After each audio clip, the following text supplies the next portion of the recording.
ನಮಸ್ಕಾರ ಸ್ನೇಹಿತರೆ, ಇವತ್ತು ನೋಡಿ ನಾನು ಇನ್ನೊಂದು ಥರ ಹೇರ್ ಸ್ಟೈಲ್ ತೋರಿಸ್ತಾ ಇದ್ದೀನಿ. ನೋಡಿ ಇದು ಕೂಡ ಅಷ್ಟೇ, ಇದು ಒಂದು ಬನ್ ಥರ ಬರುತ್ತೆ ನಿಮಗೆ ಹೇರ್ಸ್ ಥರ. ಇದು ಅಷ್ಟೇ ಆರ್ಟಿಫಿಷಿಯಲ್ ಹೇರು. ಇದು ಕೂಡ ನೋಡಿ, ಇದು ಕ್ಲಿಪ್ಪು ಈ ಥರ ಇರುತ್ತೆ. ನೀವು ನೋಡಿರ್ತೀರ ಈ ಥರ ಕ್ಲಿಪ್ಗಳೆಲ್ಲ ಸಾಕಷ್ಟು.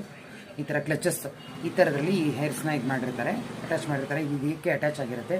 ಯಾರು ಗಂಟು ಹಾಕ್ಕೊಂಡ್ಬಿಟ್ಟು ಫಂಕ್ಷನ್ಗೆ ಈಸಿಯಾಗಿ ಹೋಗಬೇಕು, ಬೇಗ ಹೋಗಬೇಕು, ಬೇಗ ತುಂಬ ಹೇರ್ಸ್ ಎಲ್ಲ ಮಾಡ್ಕೊಳ್ಳೋಕ್ಕೆ ಟೈಮ್ ಇಲ್ಲ ಅನ್ನೋರು ಇದನ್ನು ಮಾಡ್ಕೋಬೋದು. ನೋಡಿ ಇದು ಈ ರೀತಿ ಕ್ಲಿಪ್ ಓಪನ್ ಆಗುತ್ತೆ.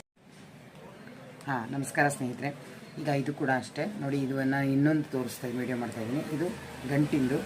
ಇದರಲ್ಲಿ ನಿಮಗೆ ಗಂಟಿಗೆ ಹಾಕ್ಕೊಂಬಿಡ್ಬೋದು. ಯಾರಿಗೆ ಸಣ್ಣ ಕೂದಲಿರುತ್ತೆ, ಪುಟ್ಟದ ಗಂಟಿರುತ್ತೆ, ಅವ್ರಿಗೆ ನೋಡೋಕೆ ಚೆನ್ನಾಗಿ ಕಾಣಿಸಲ್ಲ, ಅದು ಸ್ವಲ್ಪ ದಪ್ಪವಾಗಿ ಕಾಣಿಸ್ಬೇಕು ಹೇರ್ಸು ಅಂತ ಅಂದ್ಕೊಳ್ಳೋರು ನೋಡಿ ಈ ಥರದ್ದು ನೀವು ಬಳಸ್ಕೋಬೋದು. ಇದು ನೋಡಿ, ಇದರಲ್ಲಿ ಎಲ್ಲ ಚಮಕಿಗಳನ್ನೂ ಹಾಕಿ ಮತ್ತು ಸ್ಟೋನ್ಸ್ ಎಲ್ಲ ಹಾಕಿ ಡಿಸೈನ್ ಮಾಡಿದ್ದಾರೆ. ಇದು ರಿಸೆಪ್ಷನ್ಗೆ, ಮದುವೆಗಳಲ್ಲಿ ಕೂಡ ನೀವು ಹಾಕ್ಕೊಳ್ಬೋದು.